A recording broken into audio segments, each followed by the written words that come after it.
News Guide to the Republican National Convention, Friday at 7. This is Eyewitness News, the news leader, with Diana Williams, Sade Berenois, and Sam Champion with the exclusive AccuWeather forecast. Now, Eyewitness News at 5. Demonstrators outside the courthouse as a judge decides whether to let 250,000 protesters into Central Park. Two teenagers say they were attacked by a police dog, and they are suing the city for millions. Good evening, everyone. I'm Sandra Bookman in for Sade Berenois. And I'm Diana Williams. In our top story tonight, the protesting has begun, but it's about where protesters can protest. Anti-war activists are waiting for a judge to decide whether they can rally in Central Park. NJ Burkett is outside the courthouse in Lower Manhattan with more on this story for us. NJ? And Diana, protesters say the city wants to trample their civil rights. The city, says demonstrators, want to trample on the Great Lawn. This case, no matter what you think of it, is in the hands tonight of a state Supreme Court justice. But the ruling, whatever it is, might not matter.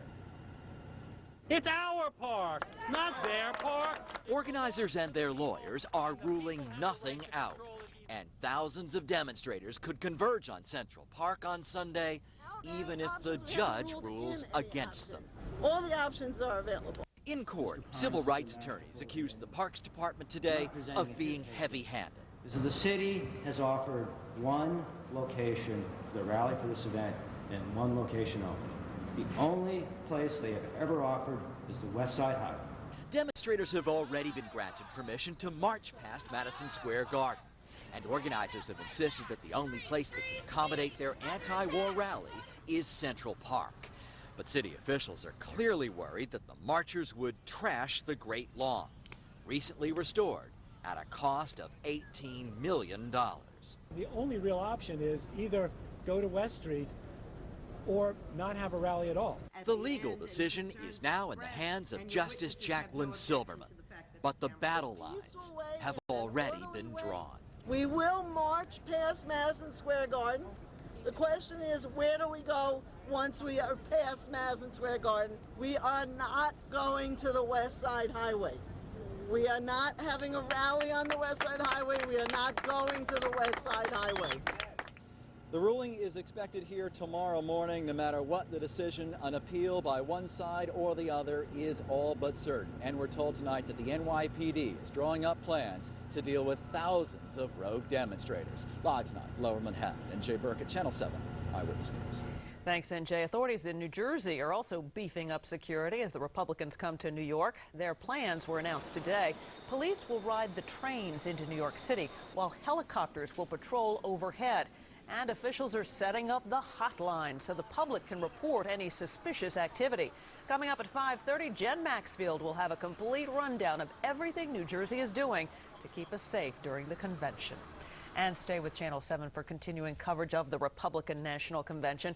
This Friday night at 7 o'clock, we hope you will join us live from Times Square for an Eyewitness News guide to the Republican National Convention. We'll look at everything from security to politics to navigating the city. That is this Friday at 7.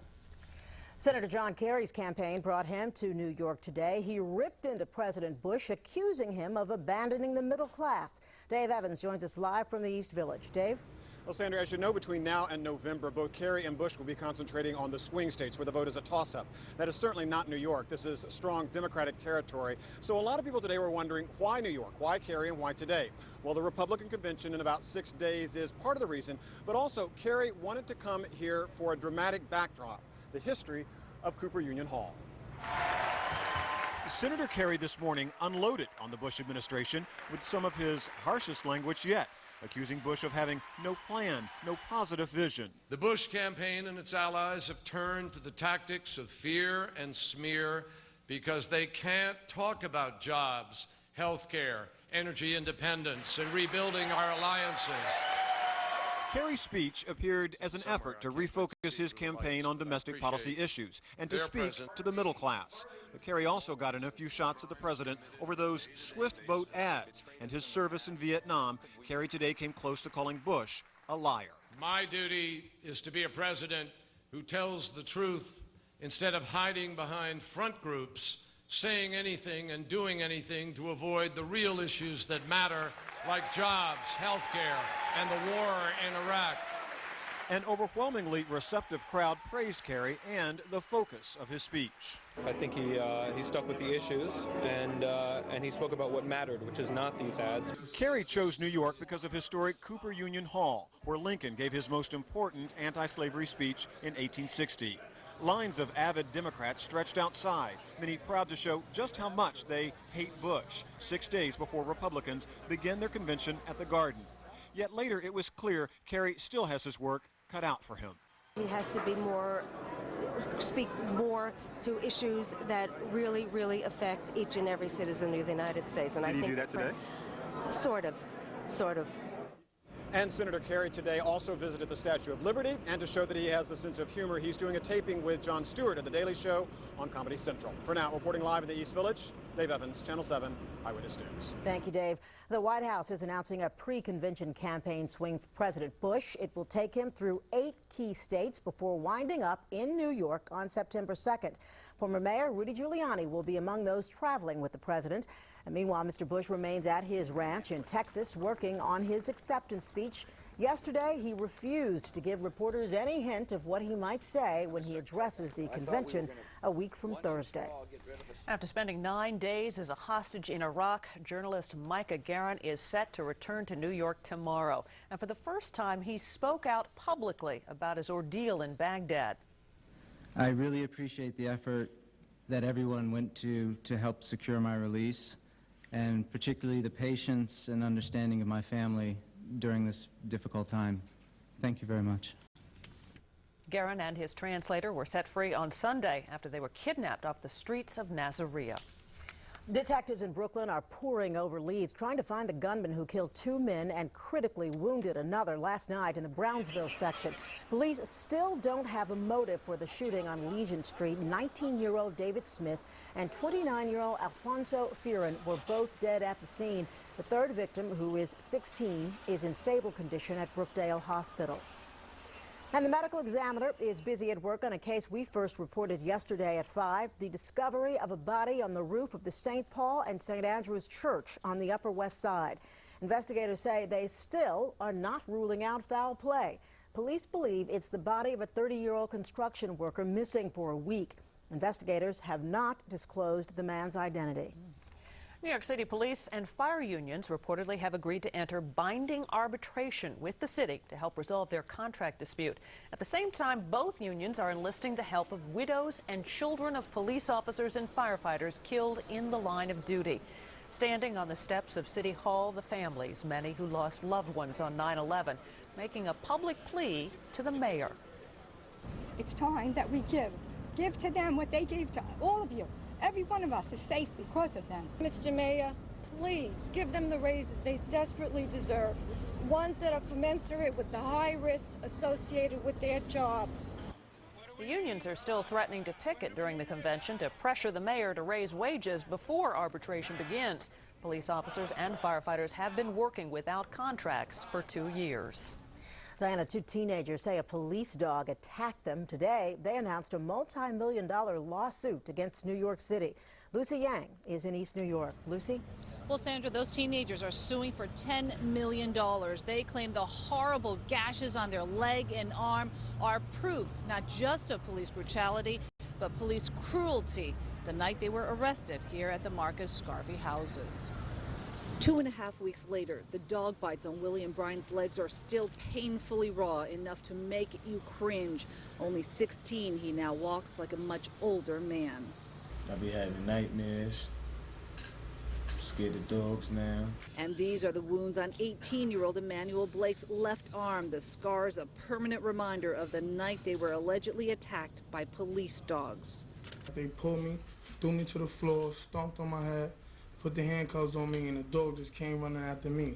And they were just holding him by the leash, like, get him, get him, get him, get him. The teens who live at the Marcus Garvey public houses were hanging out in the maintenance garage on the night of August 6th. When police arrived, they admit they tried to hide in the air shaft. When it was clear they were about to be found, the boys say they surrendered one at a time, Bryan first. But instead of an orderly arrest, they claim the officers ordered the German Shepherd to attack after the boys were in custody. These men were not charged with resisting arrest. They were not charged with assault on an officer. And the question that we should ask that for some reason hasn't been asked is, how could this happen? Now, the teenagers told me they did not engage in any alcohol or drugs that night, and they were not armed. They insist they were only hanging out. In fact, the only charge they are now facing is trespassing. All this for a misdemeanor. We're live in East New York tonight. Lucy Yang, Channel 7, Eyewitness News. Thank you, Lucy. Investigators are trying to figure out what sparked an early morning fire in a high-rise apartment. More than 100 firefighters battled the blaze in the Fort George section of Manhattan at 190th Street and Broadway. Officials say it could have been much worse after they made quite a discovery inside one of the apartments in the building. We're going to have much more on that coming up in a live report on Eyewitness News at 6. A gas leak forced dozens of people to evacuate a Newark hotel earlier today. Around noon, a contractor working near the Ramada Inn at Route 1 and 9 hit a gas main. The hotel and a nearby warehouse were evacuated as a precaution. Some people had to be treated at the scene, but there were no serious injuries. In Upper Manhattan, clean water is flowing again after repair crews worked through the night to patch up a broken water main. A 100-year-old 12-inch pipe burst at 112th Street and Broadway yesterday morning, flooding streets and even disrupting subway service. The newest shopping center in the Bronx is now open for business. Mayor Bloomberg was at the ribbon cutting for brand new River Plaza Center in the Kingsbridge section. There it goes. It's the first mall to open up in the borough in about a decade. It has Target, Marshalls, and other stores. The center, located on 225th Street, is expected to create about 1,000 jobs. A lot of jobs. Still ahead, a new alcohol machine causing another ruckus tonight. Also, was Amber Fry obsessed with Scott Peterson? The tough cross-examination is next on Eyewitness News.